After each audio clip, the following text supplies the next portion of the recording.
Hi, welcome to this instructional activity mini video. I like to call them bites, being brought to you by the Georgia Department of Education. My name is Tania N. Davis, and I am coming on to share this instructional activity video with you. It's all about social studies reference materials.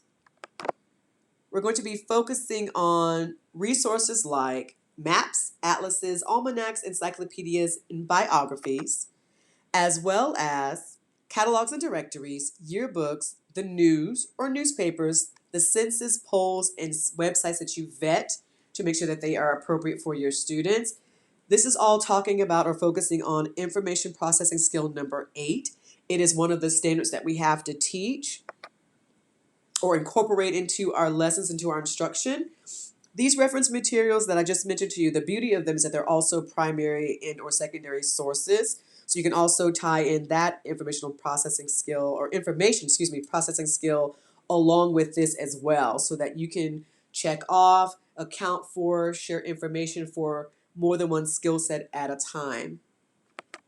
Now, many of the sources that I just shared with you are, I won't call them obsolete. They're definitely not obsolete, but we might consider them maybe like dinosaurs or relics because we really don't have them at our disposal or at our fingertips the way that we used to maybe 20 or 30 years ago. For example, encyclopedias used to be in almost every home, at least that could afford them, not so long ago. Seems like forever ago, but not so long ago. Or you would have a set in your classroom. Even if you had like a kid-friendly version of an encyclopedia or a small set, students had access to them, but as you know, with technology and information being so fast and ever changing and at our fingertips, we don't really have physical copies of them. But it's still important that your students have access to them or knowledge of them. It will increase their toolbox. It'll help with their conversations and engagement with other people, right? Real life conversations.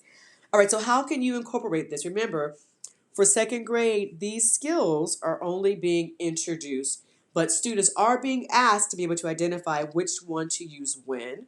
So some things that you might be able to do with your students, you might, of course, want to share the activities. No, I'm sorry, share them via activities. You want to share vocabulary.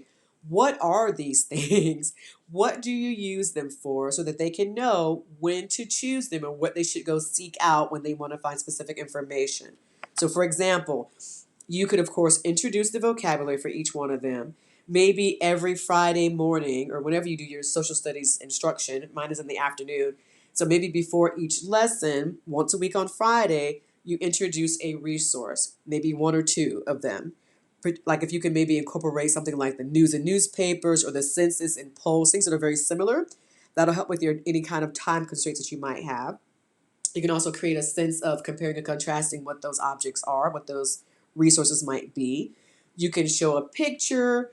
You can just create a scenario. Farmer Brown needs to know when to harvest his crops. Farmer Brown wants to know what the weather is going to be like. What's the best time of the year to do X, Y, and Z?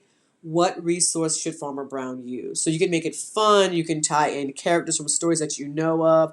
You can tie in literature, of course, with this also. That's the beauty of this activity as well. Here's an image, another example that you could do.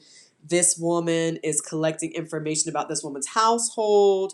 It's only done once every 10 years, something of that nature. So again, you can make it fun. It could be quiz-like. It could be done with groups or small groups or like a little bit of a challenge, something of that nature. But again, you just have to be able to introduce them. Start with vocabulary, bring some actual real life books into the classroom. That's going to be the best thing that you can do for your students. Let them look at them, let them see them. You can go to your local library, your school library might have them. If you have a book fair that comes to your school, if there's a teacher in your building that's been teaching for more than 25 or 30 years, they may have some of these resources available that you can borrow as well. Thank you for letting me join you. I know that was fast. Hopefully, you were able to find some ideas or hear some ideas that you can use in your classroom for just introducing this skill set, making it fun and hands-on for your students. Thank you so much for joining me. On the screen, you can see ways you can contact myself and connect with us on our Facebook page, Georgia K through 2 Social Studies, and on GaDOE Community. Be well, and thank you again. Take care.